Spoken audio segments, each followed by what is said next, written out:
It started at what should have been one of the most joyful celebrations of my life. My granddaughter's engagement party, held in the backyard of the home I'd spent 20 years maintaining, surrounded by friends who'd watched Sarah grow from a heartbroken 5-year-old into the radiant young woman she'd become. By the end of that evening, I'd learned that the person you sacrifice everything for can sometimes stand by while someone else erases you from their story entirely. I'm Linda. I'm 64 years old, and for the last 21 years, I've been both grandmother and mother to Sarah. Her actual mother, my daughter Jessica, died in a car accident 3 weeks after Sarah's 5th birthday. Jessica's husband, Sarah's father, had left when Sarah was 2, and we never heard from him again. So it fell to me. I didn't hesitate. I took early retirement from my teaching position, turned down a proposal from a wonderful man named Richard because I couldn't ask anyone to take on the responsibility I was choosing, and I dedicated my life to making sure Sarah never felt the gaping hole that losing her mother had created. I like to think I did well. Sarah graduated top of her class, got into Cornell, studied environmental science. She was kind, thoughtful, driven. We were close, or at least, I believed we were.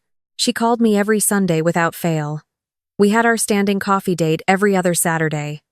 When she met Ryan 2 years ago, she couldn't wait to introduce us. Ryan seemed perfect on paper. 29, corporate attorney at a prestigious firm in Manhattan. Well-spoken, polite. That first dinner, he brought flowers and asked thoughtful questions about my teaching career. He thanked me, actually looked me in the eye, and thanked me for raising such an incredible woman. I remember feeling this wash of relief. After all my worries about Sarah finding someone worthy of her, here he was. The engagement happened last spring. Ryan proposed during a weekend trip to Martha's Vineyard, and Sarah called me before anyone else. I cried happy tears in my kitchen, looking at the photos she texted, remembering the little girl who used to practice writing Mrs. Princess in her notebooks, imagining her future wedding. The engagement party was my idea. I offered to host it, to handle everything. Sarah seemed hesitant at first, which I attributed to not wanting me to spend the money. But I insisted. I'd been saving carefully since my retirement, and what was the point of having money if not to celebrate the people you love? We settled on a date in early June, invited 80 people, Sarah's friends, my friends, colleagues from Ryan's firm, his family from Connecticut. I spent 2 weeks preparing. I hired caterers, rented elegant tables and chairs, strung fairy lights through the oak trees that Jessica used to climb as a child. I had the garden professionally landscaped. I wanted everything perfect for Sarah, for my girl. The party itself was beautiful at first. Sarah looked radiant in a cream sundress, Ryan handsome in his navy blazer. Guests arrived with gifts and congratulations. I moved through the crowd, playing hostess, accepting compliments on the setup, watching Sarah laugh with her college friends. This was what I'd worked for, seeing her happy, settled, loved. I noticed small things, though. Things that nagged at me even as I tried to dismiss them. Ryan's mother, Patricia, barely acknowledged me beyond a polite hello. She spent most of the evening surrounded by her own circle of friends, occasionally calling Sarah over to introduce her to someone as Ryan's fiancé, never mentioning me or how Sarah and I were connected. When Sarah tried to bring me into one of those conversations, Patricia smoothly redirected, asking Ryan's cousin about his new boat. Ryan himself seemed different than the young man I'd gotten to know over family dinners. More corporate. He worked the party like a networking event, moving Sarah from group to group, his hand possessive on her lower back. Several times I tried to catch Sarah's eye, just to share a smile, to have a moment together, but she was always in motion, always being steered to the next conversation. The speeches started around 8. Ryan's father went first, telling charming stories about Ryan's childhood, his achievements, his character. He welcomed Sarah into their family with warm words that made everyone applaud. I waited, assuming I'd be asked to speak next. I'd prepared something, nothing long, just a few words about Sarah, about watching her grow, about how proud I was. But Ryan stood up immediately after his father sat down. He clinked his glass, smiled his lawyer smile, and launched into his own speech. He thanked his parents for their support, his groomsmen for standing with him, Sarah for saying yes. He talked about their future, their plans to buy a place in Westchester, their dreams of travel and, eventually, children. He never mentioned me. Not once. I told myself it was an oversight. He was nervous, caught up in the moment. It didn't mean anything. After the speeches, I was in the kitchen, checking on the dessert service, when I overheard Ryan talking to his brother near the doorway. They didn't know I was there. "This place is nice," Ryan's brother said. "Grandmother must have some money tucked away." "She did all right," Ryan replied, his tone casual. "Teacher's pension, sold her house when she downsized. But Sarah and I won't be needing any of it. I make enough to take care of us." Something in the way he said "won't be needing" made my stomach clench. Like it was already decided. Like I'd offered and been refused, when I hadn't offered anything yet except this party. I pushed through the doorway with a tray of coffee cups. Both men startled. Ryan recovered quickly, that professional smile sliding into place. "Linda, everything is wonderful." "Really? You've outdone yourself. I'm glad you're enjoying it," I said, keeping my voice warm despite the unease creeping through me. "It's important to me that Sarah's special day is perfect." "Of course," Ryan said. "Though I hope you didn't spend too much. Sarah and I would have been happy with something simpler." The implication stung that I'd been excessive, that I'd made choices for them rather than with them. But I smiled through it. "Nothing is too much for Sarah." Ryan's expression shifted slightly, something I couldn't quite read passing across his features. Then he excused himself and his brother, leaving me standing there with a tray of coffee and a growing sense that something was wrong. The moment that changed everything came near the end of the evening. Most guests had left. I was gathering champagne flutes from the tables when I saw Ryan and Sarah standing together near the back fence, having what looked like an intense conversation. Sarah's body language was tense, her arms crossed. Ryan was speaking close to her ear, one hand on her shoulder. I approached to ask if everything was all right, if they needed anything. That's when I heard it. "We've talked about this, Sarah," Ryan was saying, his voice low but firm. "You need to start setting boundaries. Tonight was nice, but it can't keep being like this. You're building a life with me now. That's where your focus needs to be." "I know," Sarah said, and her voice sounded small. "Young. She did all this for us, and we appreciate it. But you raised her. But I'm her real family now. She doesn't need you anymore. We need to establish our own traditions, our own life. Can you understand that?" I must have made a sharp intake of breath, maybe because they both turned. Sarah's face went pale. Ryan's jaw tightened, but he didn't look apologetic. If anything, he looked vindicated, like he'd wanted me to hear. "Linda," Sarah started, her voice breaking. "That's not we were just." "No," I said quietly. "I heard what he said. You raised her, but I'm her real family now. She doesn't need you anymore." Ryan straightened, his lawyer composure settling over him like armor. "Linda, I think there's been a misunderstanding. I was simply explaining to Sarah that as we build our marriage, we need to prioritize our nuclear family. It's nothing personal." "Nothing personal," I repeated. The words felt hollow in my mouth. "Sarah, is this how you feel? That you don't need me anymore?" She was crying now, silent tears streaming down her face. "Grandma, no. That's not I'll always need you. Ryan thinks that maybe we've been spending too much time." "Ryan thinks," I interrupted, and I heard the edge in my own voice. "What do you think, Sarah? Because I've spent 21 years making sure you had what you needed. I gave up my career. I gave up my chance at a relationship with a good man. I used my retirement savings to send you to Cornell so you wouldn't start your adult life drowning in debt. And now I'm being told that I'm not your real family?" "You're twisting my words," Ryan said coolly. "I have nothing but respect for what you've done. But Sarah is an adult now. She's making her own family with me. That's natural and healthy. You should want that for her." He was right, and that's what made it hurt worse. I should want Sarah to build her own life, to prioritize her marriage. But there was something in the way he said it, in the way he positioned it as me versus them, that felt manipulative, like he was creating a division that didn't need to exist. "I do want that for her," I said. "I've always wanted Sarah to be happy, to be loved, to have the family she deserves. But family isn't a competition, Ryan. There's room for both of us in Sarah's life." "Of course there is," he said, but his tone suggested otherwise. We're not cutting you out, Linda. We're just establishing healthy boundaries. Surely you can understand that after raising a child, sometimes the hardest part is learning to let go. The condescension in that phrase, learning to let go, made something crack inside me. As if I hadn't already let go. As if I hadn't watched Sarah graduate, move to the city, build her own life. As if every choice I'd made hadn't been about preparing her to not need me. I looked at Sarah, really looked at her. She couldn't meet my eyes. Sarah, I said softly. Do you want me to let go? She was sobbing now, and Ryan put his arm around her shoulders, protective and possessive at once. Grandma, please don't make this harder. I love you. I'll always love you. But Ryan's right that we need to focus on our future now. Our future. She'd said our future like I wasn't part of it. I set down the champagne flutes I'd been holding. My hands were shaking. Then I wish you both the very best, I said. Thank you for coming to the party.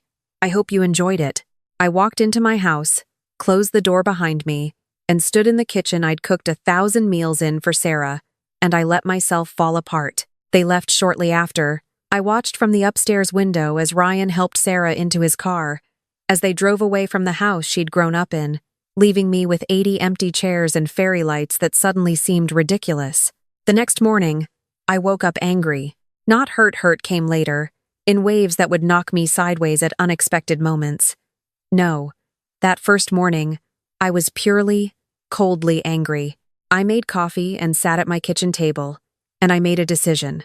If Ryan wanted to establish that I wasn't Sarah's real family, then I would stop acting like I was. I'd planned to contribute $20,000 to the wedding. I'd been setting aside money for years, imagining walking Sarah down the aisle, helping her pick her dress, hosting the bridal shower. That money went back into my retirement account that morning.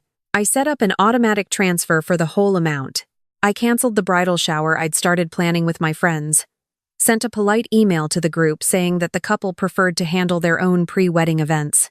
I called my lawyer, a woman named Diane who'd handled my estate planning, and I updated my will. Sarah had been the primary beneficiary of everything. My house, my savings, my pension. I changed it. 50% would now go to the environmental nonprofit where Jessica had volunteered, in her memory. The other 50% would be split between 3 scholarship funds I'd researched for students who'd lost parents. Sarah could inherit the personal items, photo albums, jewelry, Jessica's things. But the financial security I'd built? That would go to people who actually needed a grandmother's support. I know how this sounds. Vindictive. Punitive. Maybe it was. But I'd spent 21 years being needed, and if I wasn't needed anymore, then I needed to build a life where that was okay. The silence from Sarah was deafening. No phone call that Sunday. No text message apologizing or explaining. Nothing. I told myself I was fine with it. I deep cleaned the house. I called Richard, the man I'd turned down all those years ago, and asked if he'd like to get coffee. He was recently widowed and said yes. I joined a book club. I started watercolor classes at the community center. I was building a life where I didn't wait by the phone for Sarah to need me. 2 weeks passed, then 3. My friends asked carefully about the wedding plans, and I smiled and said I wasn't involved in the details. Some of them knew what had happened, the story had gotten around, and they offered sympathy or advice I didn't want. I just wanted to move forward. Richard and I started seeing each other regularly. Not dating, exactly, but companionship. He understood loss. His wife had passed from cancer 2 years before, and they'd had no children. We'd sit for hours talking about second chances, about rebuilding after the center of your life disappeared. Then, 5 weeks after the engagement party, Sarah called. I almost didn't answer. I was at Richard's house, helping him sort through his wife's clothing to donate. When I saw Sarah's name on my phone, my first instinct was to let it go to voicemail. But 21 years of being her person won out. I answered. Hi, Grandma. Her voice was small, uncertain. Hello, Sarah. A pause. I'm sorry I haven't called. I didn't fill the silence. I waited. Ryan and I have been busy with wedding planning. His mom has been helping us with most of it. She knows a lot of vendors in Connecticut where we're having the ceremony. Connecticut. Not here. Not anywhere near the home she'd grown up in. That sounds lovely, I said, and meant it, or tried to. I was hoping. I wanted to invite you to go dress shopping with me. Next Saturday. Just you and me, like we talked about. My heart wanted to say yes immediately. But something held me back. Maybe pride. Maybe self-preservation. I appreciate the invitation, Sarah. But I think your future mother-in-law would be a more appropriate choice for that. She's planning the wedding, after all. Grandma, please. I know I hurt you. I know what Ryan said was awful. But you're still my grandmother. I still want you there for the important things. Am I your real family, Sarah? The question came out harder than I intended. Or am I just someone you include when it's convenient? She was quiet for so long I thought the call had dropped. Then, that's not fair, isn't it? You stood there while your fiancé told me I wasn't your real family. You didn't correct him. You didn't defend me. You cried, but you agreed with him. So I'm asking you now, directly. What am I to you? You're my grandmother. You raised me. How can you even ask that? Because Ryan drew a line, and you chose his side of it. And I need to know where I actually stand before I let myself get hurt again. Another long silence. When she spoke again, her voice was defensive. You're being unfair. Ryan didn't mean it the way it sounded. He was just trying to establish that we're building our own life, our own family. That's normal when people get married. Then build it, I said quietly. Build your life with Ryan and his family. I hope you'll be very happy. So that's it? You're just cutting me off because I'm getting married? The accusation stung because it was so backwards. Sarah, I'm not cutting you off. I'm respecting what you and Ryan established. You need space to focus on your future together. I'm giving you that space. By not coming dress shopping, by not being involved in my wedding, you're having your wedding in Connecticut, planned by Ryan's mother, with vendors she knows. That doesn't sound like you need my involvement. It sounds like you've already built your wedding around his family. Oh my God, she said, and now she sounded angry. This is exactly what Ryan said would happen. He said you'd make this about you, that you'd guilt-trip me for having normal boundaries. That landed like a physical blow. Ryan had predicted my reaction, had probably planned for it, was maybe even counting on it. To further establish me as the problem. I'm not guilt-tripping you, Sarah. I'm protecting myself. There's a difference. By changing your will? By canceling the bridal shower? Yeah, Aunt Marie told me. That's not protecting yourself, Grandma. That's punishing me. So she knew. Of course she knew. In a town this size, everyone knew everyone's business. My will is my business, I said, trying to keep my voice steady. And the bridal shower, I was told you wanted to handle your own events. I was respecting that. I never said that. You just assumed. Sarah, what exactly do you want from me? I interrupted. You want me to pay for things and show up for photos but otherwise stay out of your way? You want me to be honored when it's convenient but disappear when Ryan decides I'm too involved? I don't know how to be your grandmother under those terms. She was crying again. I want you to be happy for me. I want you to support my marriage. I want you to trust that I know what I'm doing. I am happy for you. I do support your marriage. And I'm trying very hard to trust that you know what you're doing. But support doesn't mean I have to accept being treated as less than by your fiancé. I have some dignity left, Sarah. He doesn't treat you as less than. He respects you. He told me I wasn't your real family. He said you raised me, but that we're starting our own family now. That's different, is it? I asked. Because from where I'm standing, it feels like being erased. The conversation went in circles after that. She accused me of being controlling, of not letting go. I accused her of letting Ryan rewrite our relationship. We both cried.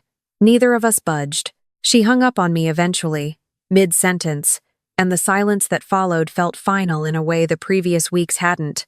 Richard found me sitting on his porch steps, staring at nothing. That sounded difficult, he said carefully. I don't know if I'm wrong, I admitted.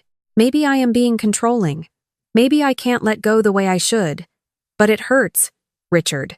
It hurts so much. He sat beside me, this kind man who knew about loving and losing. Can I tell you what I see? I nodded. I see a woman who sacrificed everything to give a child the best possible life. I see that child now having trouble balancing gratitude with independence. Probably because some young man is in her ear telling her that independence means distance. I see two people who love each other very much, hurting each other because neither one knows how to navigate this new phase. What do? You do what you're doing. You set boundaries. You protect your heart. And you wait to see if Sarah figures out that having a husband doesn't mean losing a grandmother.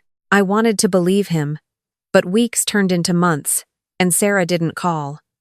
I saw her exactly once, at the grocery store in July. She was with Ryan, both of them tanned from some beach vacation. She saw me, her face went white, and then Ryan steered her down a different aisle. That night, I cried harder than I had since Jessica's funeral. The wedding invitation arrived in August. Cream cardstock, elegant calligraphy. My name was on it, alone. No and guest. No acknowledgement of Richard. Just me, invited to witness at Trinity Church in Greenwich, Connecticut, on October 15th. I RSVP'd no, because here's the truth I'd realized over those months of silence. I couldn't watch Sarah marry Ryan. I couldn't sit in that church and smile while she committed her life to someone who'd made it clear I wasn't welcome in it. I couldn't pretend it didn't break my heart. 3 days after I sent that RSVP, Sarah showed up at my house. I answered the door to find her standing on my porch, thinner than I remembered, her eyes red-rimmed and swollen. "You're not coming to my wedding," she said. Not a question, an accusation. "No," I confirmed, "I'm not." Why? I could have been cruel. I could have thrown her words back at her, Ryan's words, but I was tired of fighting. Because it would hurt too much, Sarah. Because I can't watch you start a life with someone who wants me excluded from it. Because I love you too much to sit in that church and pretend everything is fine when we both know it isn't. She crumpled onto my porch steps, sobbing in a way I hadn't seen since she was a child. Instinct took over 21 years of being her comfort, and I sat beside her, pulled her into my arms, let her cry. "I don't know what I'm doing," she gasped between sobs. "I don't know if I'm making a huge mistake. Ryan is so sure about everything, and I don't know anymore." My heart clenched. "What do you mean?" "He's been different since the engagement, more controlling. He doesn't like when I make plans without checking with him first. He got upset when I had coffee with my friend Emma last month because I didn't tell him in advance. He monitors my phone. He makes comments about my clothes, my friends, my work. And when I bring it up, he says I'm being oversensitive, that he's just trying to help me be the best version of myself." Every word sent ice through my veins. "Sarah, that's not normal. That's not healthy. But he says it's because he loves me. Because he wants what's best for us. And his mom says that marriage requires compromise, requires putting your spouse first. Maybe I'm just not good at it yet. Or maybe," I said carefully, "Ryan is using love as an excuse for control." She pulled back, looked at me with those eyes that were so much like Jessica's. "Is that what you think?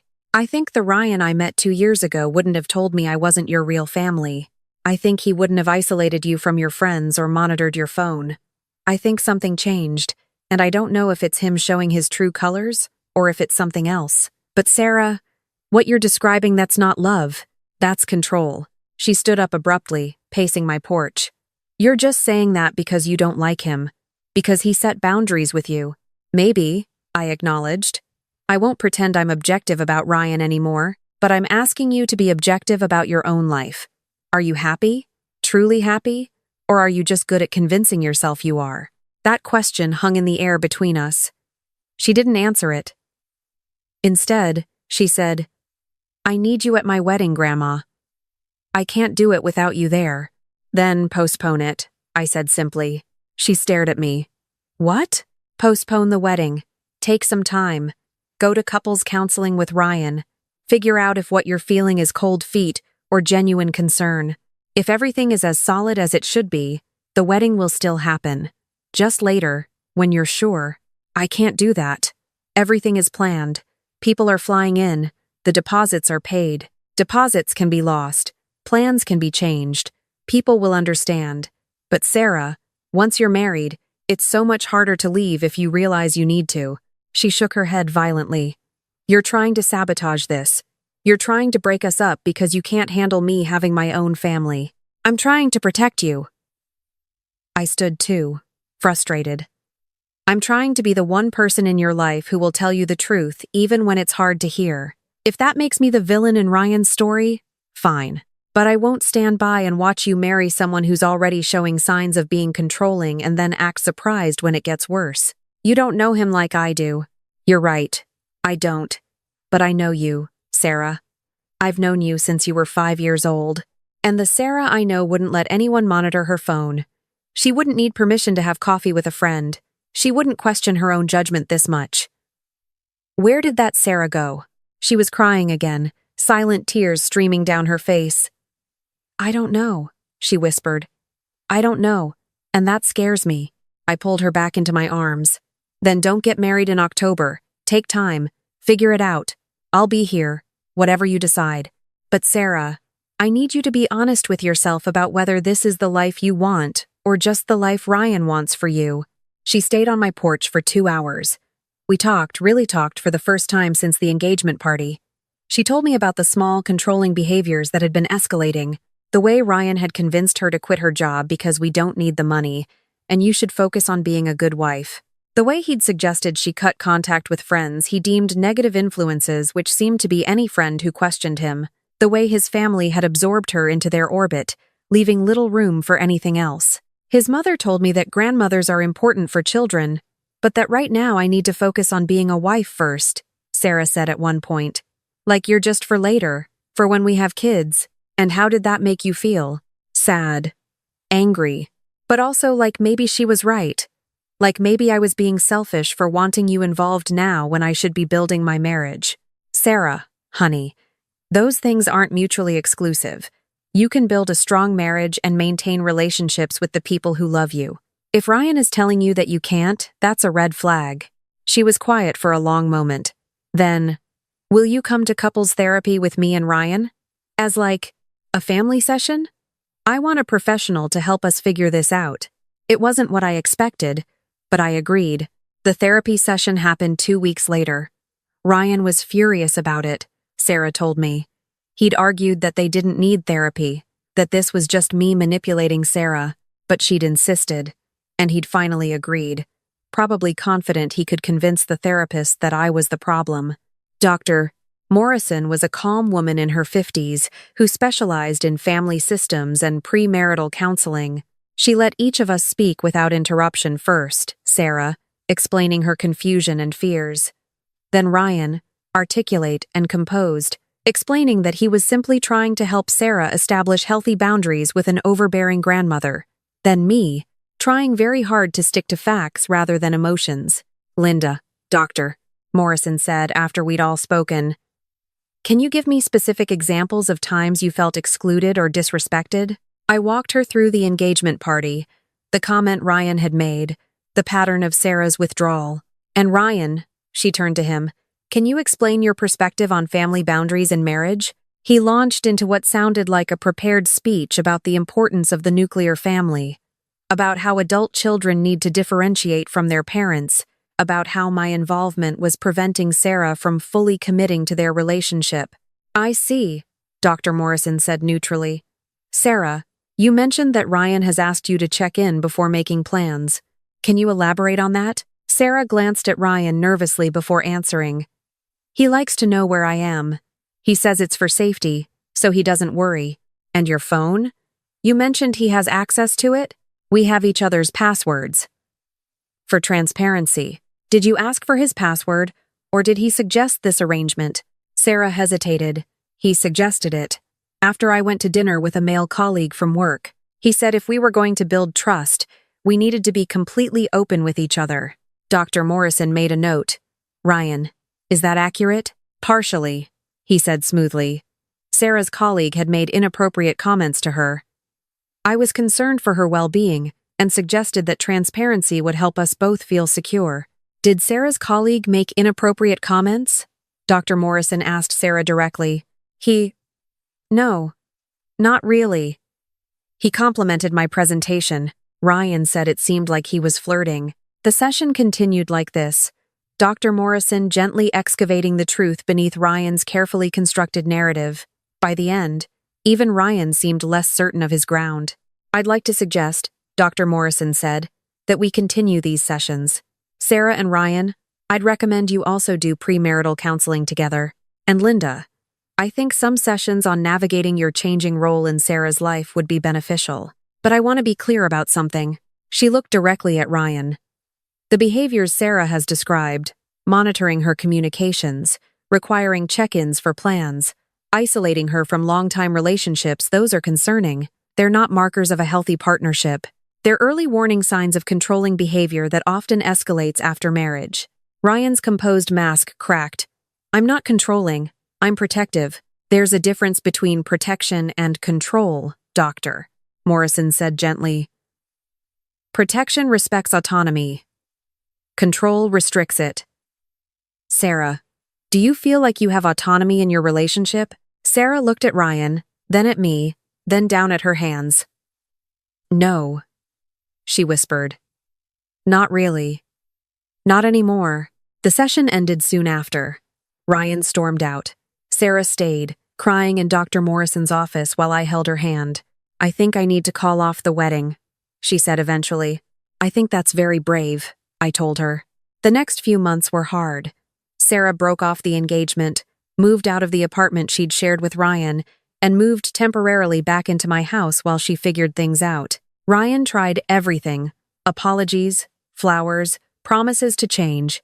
And when those didn't work, threats about the deposits, accusations that I'd poisoned her against him, attempts to turn his family and their mutual friends against her. But Sarah held firm. And with Dr. Morrison's help, she started to see how the relationship had slowly changed her, how she'd been losing herself piece by piece. We went to therapy too, Sarah and I, working on our relationship, on establishing what healthy boundaries looked like for us now that she was an adult. I had to confront some hard truths about how I'd sometimes inserted myself too much into her life, about how my fear of losing her had made me hold too tight. She had to confront how her guilt about my sacrifices had made it hard for her to set necessary boundaries. It wasn't easy. There were arguments and tears and setbacks. But slowly, we found our way to something new, something healthier. Richard and I got engaged in December. Sarah helped me pick the ring, laughing as I tried on options, telling me stories about how Richard and I acted like teenagers in love. She was genuinely happy for me, no longer burdened by the belief that she had to be my only source of joy. Sarah started dating again in the spring, a teacher she met at an environmental nonprofit event, someone kind and steady who didn't try to change her. She's taking it slow this time, watching for red flags, trusting her own judgment. We have dinner every Sunday now. Sometimes it's just us. Sometimes Richard joins. Sometimes Sarah brings her new boyfriend. The time together isn't about filling a void or meeting an obligation. It's just family, messy and imperfect, and real. Last month, Sarah said something that stayed with me. I think I needed to almost lose you to understand what we actually mean to each other, she said. When Ryan was telling me I didn't need you, part of me believed it because I was afraid of how much I did need you. Like needing you meant I wasn't a real adult. But now I get it, needing the people who love you doesn't make you weak. It makes you human. Looking back at that engagement party, at the moment Ryan said I wasn't her real family, I can see now what I couldn't see then. He was wrong, but not for the reasons I thought. He was wrong because family isn't about blood or titles or who raised whom. Family is about who shows up, who tells you hard truths, who loves you enough to let you be angry at them and still leaves the door open for you to come home. Sarah didn't need me less when she became an adult. She needed me differently, and I needed to learn that differently didn't mean not at all. We're real family, we always were, and no one gets to tell us otherwise.